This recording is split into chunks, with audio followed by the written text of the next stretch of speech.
continent of Africa has always stirred man's imagination, giving birth to many fabulous stories.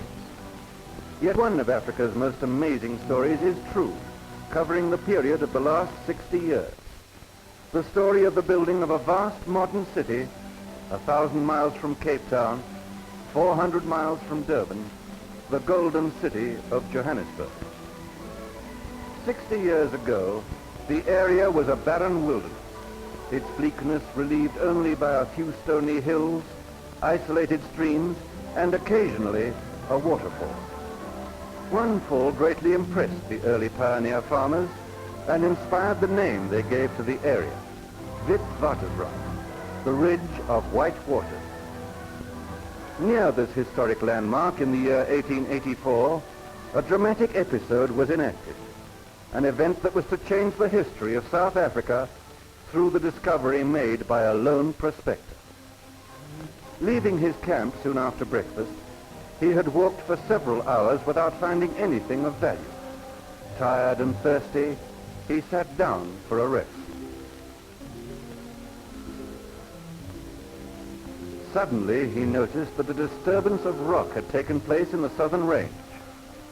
With the knowledge gained in the hard school of prospecting, he realized that this vast upheaval of nature was worth investigating.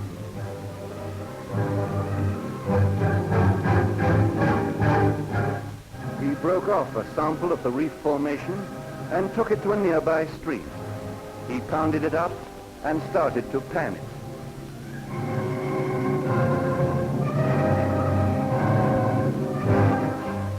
Out of that crudely crushed piece of rock came almost a teaspoonful of precious gold.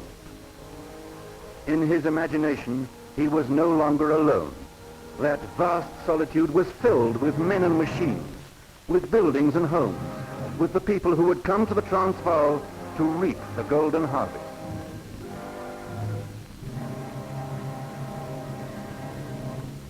The news spread quickly. Men came, mostly diggers from Kimberley and Barberton, first in a trickle, then in a steady stream, to seek new fortunes on the Witwatersrand.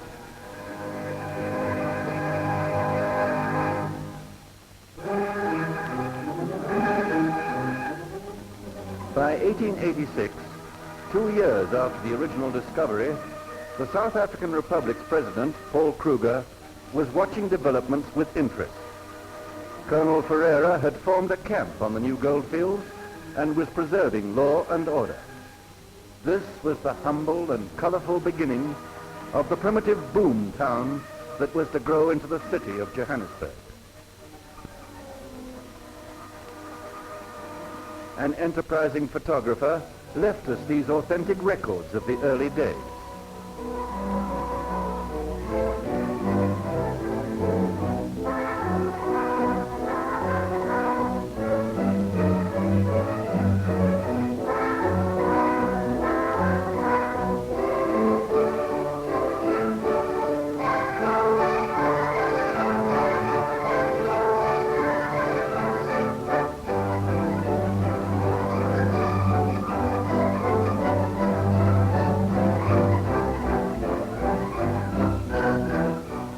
By 1891, the small mining village was still growing.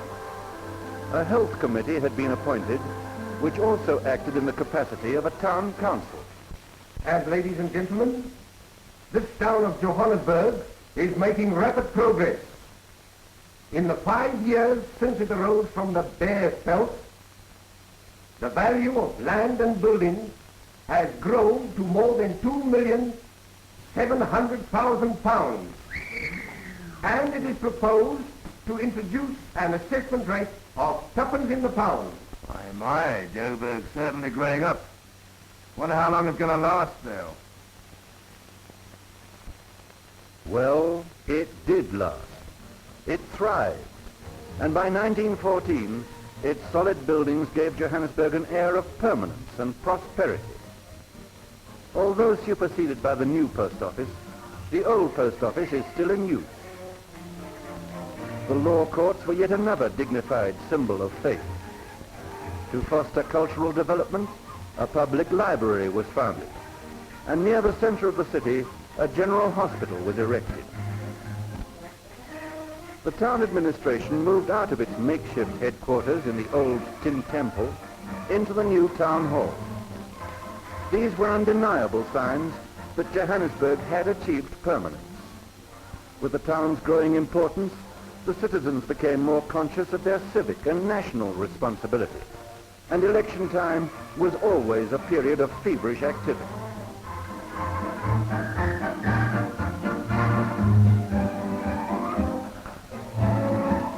Yes, the town was growing all right, spreading out in all directions, and the town council was kept busy constructing new roads and improving old ones. And even in those days, people went hiking.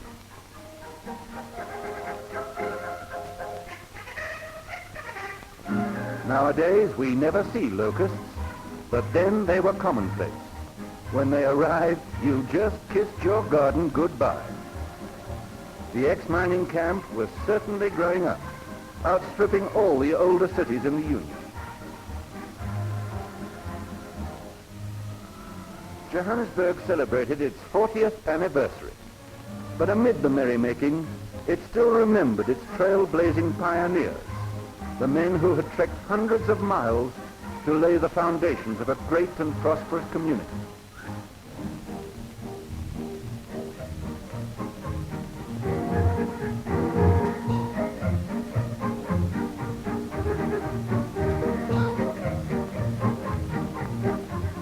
Years later, to celebrate Johannesburg's 50th anniversary, the mammoth 1936 Empire Exhibition was held. A magnificent spectacle, it attracted businessmen and tourists from all over the world.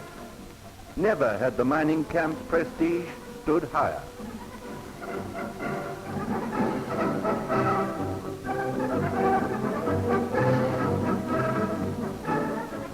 This was the city that the Union's Prime Minister, General Smuts, gazed down upon. He had seen it flourish from its earliest boisterous childhood, built on the gold, mined thousands of feet beneath its busy highway. All along the reef, at depths exceeding a mile, the drilling goes on daily.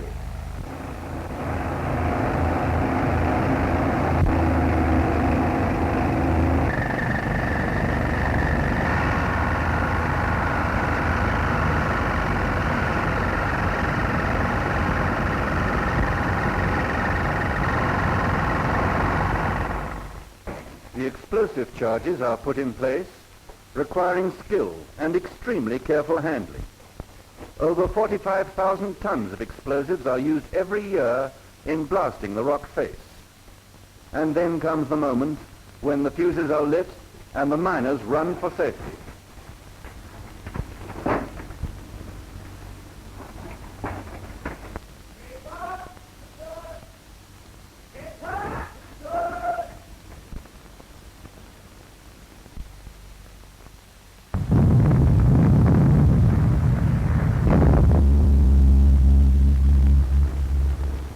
The broken rock must be cleared from the confined spaces where it has been blasted, loaded onto trucks, and brought to a central tipping place to be hauled to the surface. Every year, over 75 million tons are handled in this manner.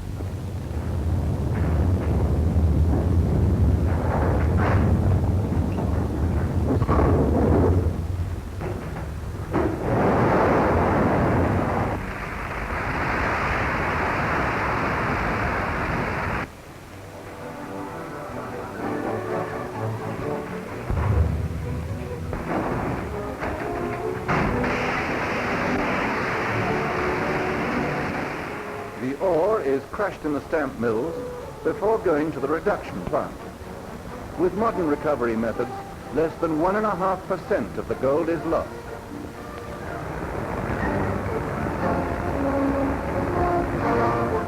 And so, after many intricate processes, the fine gold emerges from the crucible and is molded into bars ready for the bullion market. Each bar weighs about 400 ounces and is valued at 3,500 pounds, adding to the annual total of 100 million pounds produced by the Union's gold mines.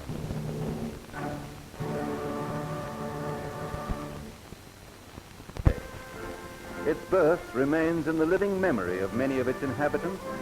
Its future will depend on the knowledge and energy of its younger generation. Preparing them for their responsibilities, the University of the Witwatersrand ranks among the world's best.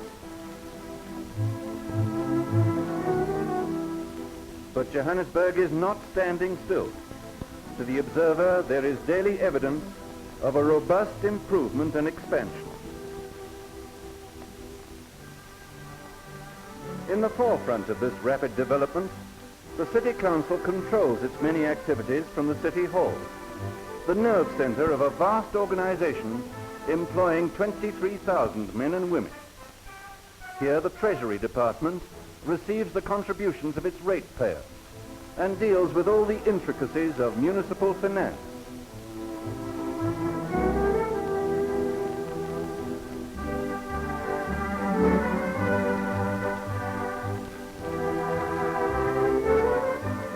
Now let us consider what the ratepayer receives in return for his money. First, there are the parks, the lungs of the city. Almost 6,000 acres of magnificent parkland where the people of all races and all ages can rest and relax.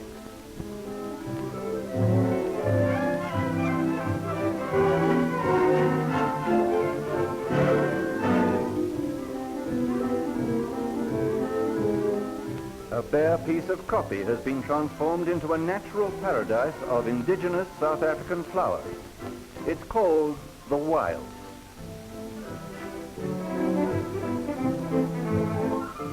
Sporting facilities have been provided by the council for a vast sport-loving public.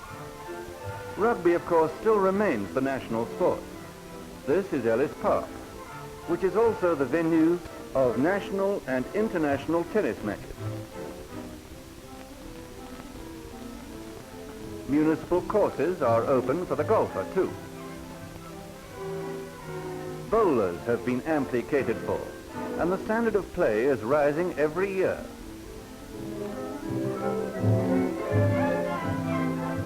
In the heat of the summer, a dozen municipal swimming baths provide cool, healthy recreation. They also provide facilities for inter-school, inter-club, and inter-provincial swimming competitions.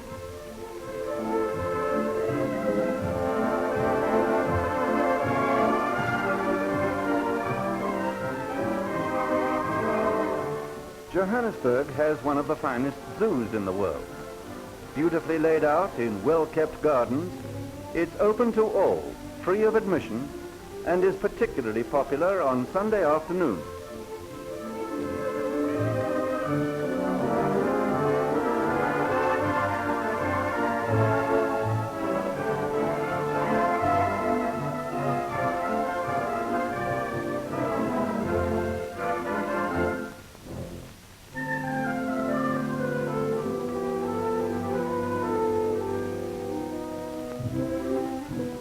So much for relaxation. But what about the necessities of life? With a population of 750,000, the provision of water is no mean undertaking. But there's never any shortage, even in the worst drought, either for domestic use or for use in firefighting. A weapon in the hands of the fire brigade, it saves millions of pounds annually.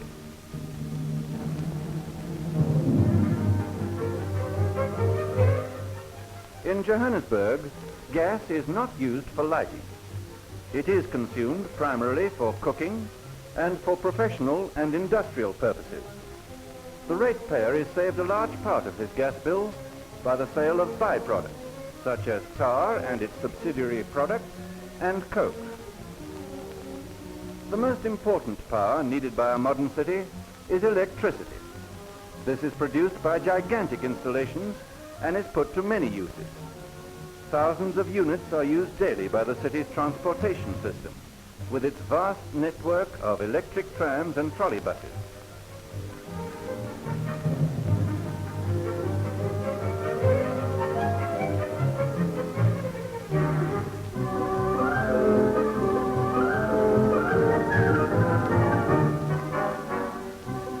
With one of the highest motor car owner ratios of any city in the world, the traffic department has a full-time task in regulating the even flow of vehicles in the streets. During the peak hours, on the roads leading to native townships, non-European officials control the traffic.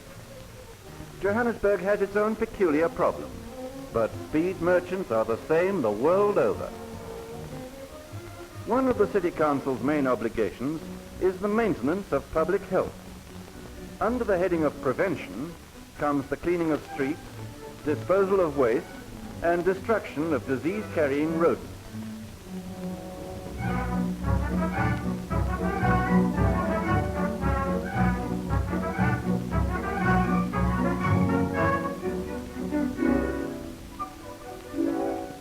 Food sold to the public is another source of danger. All milk is inspected, a big undertaking when one considers the immense quantities brought in daily.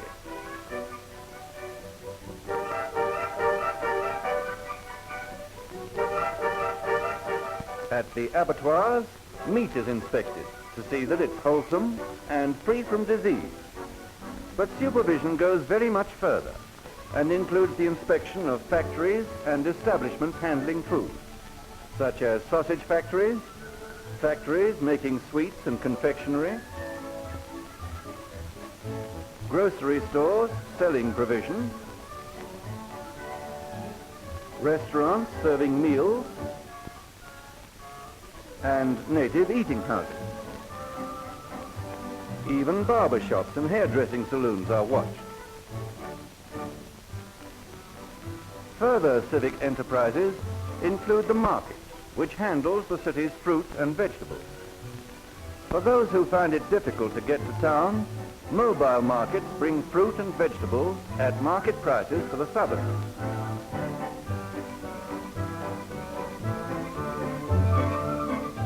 To those in straitened circumstances, the state-aided distribution of necessities is a tremendous help. The city's health services are at the disposal of its citizens right through their lives. In fact, it starts in the prenatal clinic even before they're born. Later on, mothers are encouraged to bring their babies in at regular intervals.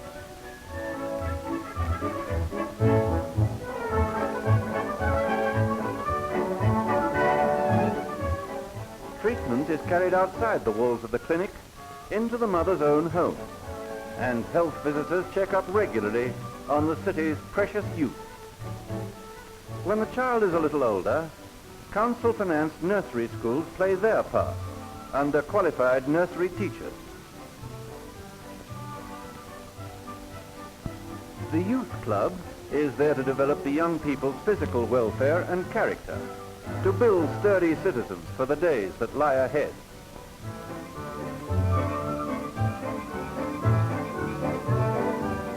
For working girls, there's a hostel, where they can live in comfortable surroundings with other girls of their own age and interest.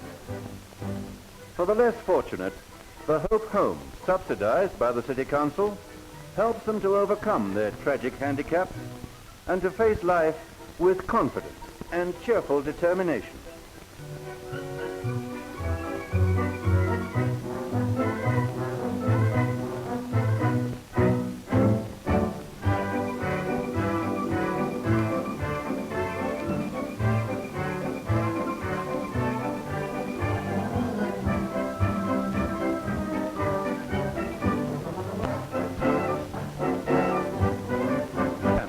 Rests the responsibility of controlling the city's growth and avoiding the mistakes made 50 years ago.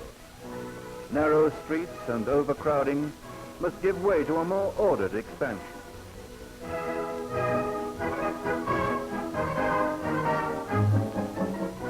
Homes must be found for the city's workers.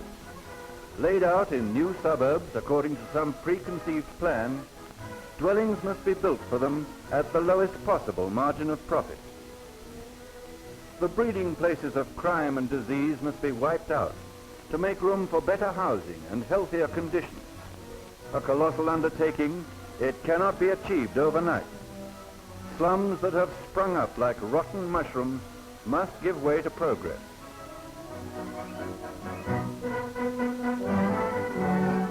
Orlando Township which houses over 60,000 Johannesburg non-Europeans, is an example of what is being done. These native townships, overcrowded as they are, provide the native with a house he can take pride in.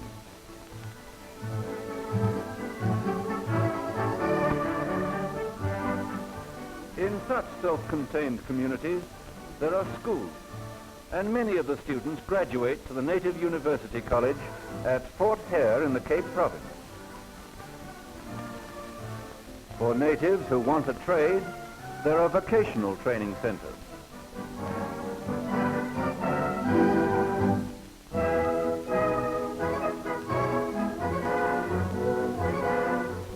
Medical attention and hospitalization play a growing part in the care of the native population.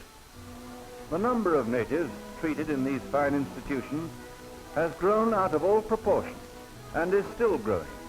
Firstly, because there's an increasing flow of natives to the city, and secondly, because they are discarding the quackery of the native witch doctor in favor of the surer methods of modern science. The Mai Bazaar caters solely for the native. Here he can get anything from a suit of clothes to a haircut.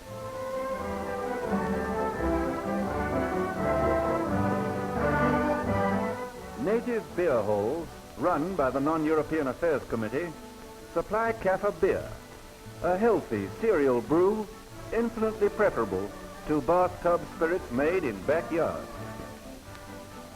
Among the natives, sport is encouraged, and the Bantu Sports Club attracts many dusky enthusiasts.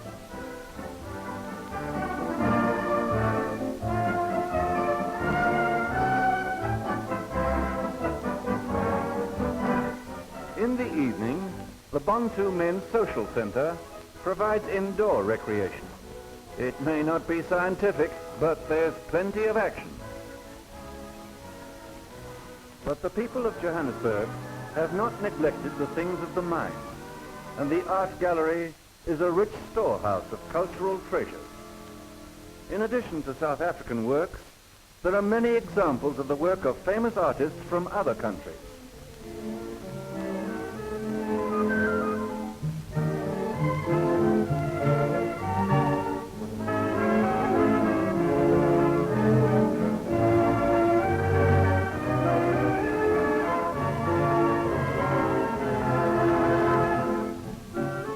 In the heart of the city stands the public library.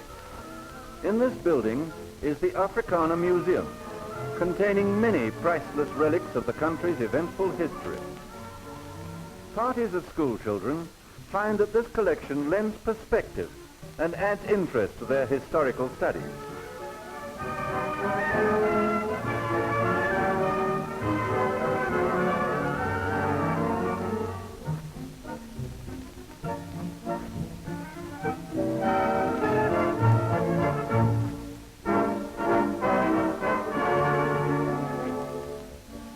Another room in the library buildings is devoted to exhibitions, arranged by individuals or artistic organizations, such as ballet groups.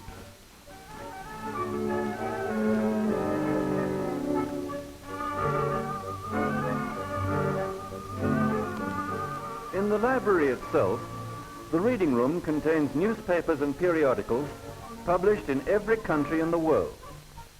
The reference library offers a wealth of information on every subject under the sun. The lending library has over 250,000 books available to borrowers absolutely free of charge.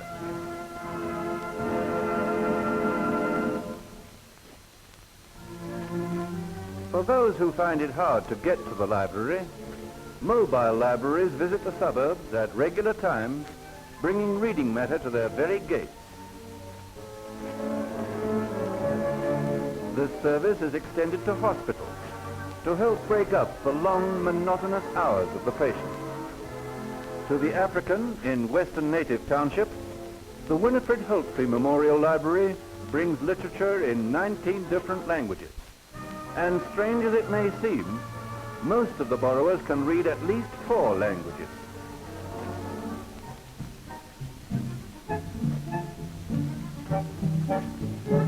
Playing a vital part in the direction of the city's activities is the General Purposes Committee.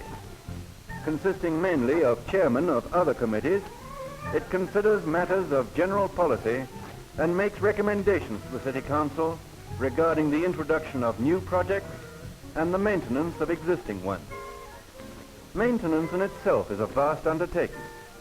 The municipal workshops make this task possible, at the same time keeping down costs and avoiding unnecessary delays.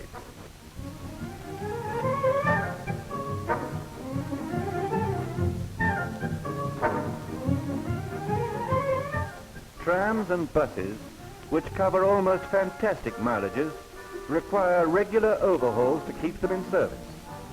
With peak periods occurring at least twice a day, Johannesburg's enormous transportation system carries the workers into the city every morning and back to their homes at the end of the day. Every year, 134 million passengers are carried and fares amount to £1.5 million.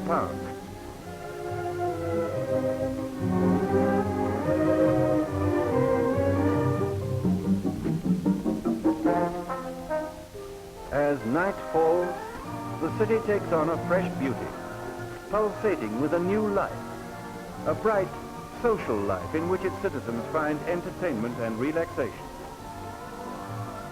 But the direction of the city's development often keeps the City Council working late, and relaxation is denied to these public-spirited citizens who direct the city's affairs. Council meetings are presided over by the mayor. On this, the 60th anniversary, the principal citizen was a woman. Before the city's annual budget is presented by the chairman of the Finance Committee, let's turn back the pages of history to a similar meeting a brief 50 years ago. This town of Johannesburg is making rapid progress.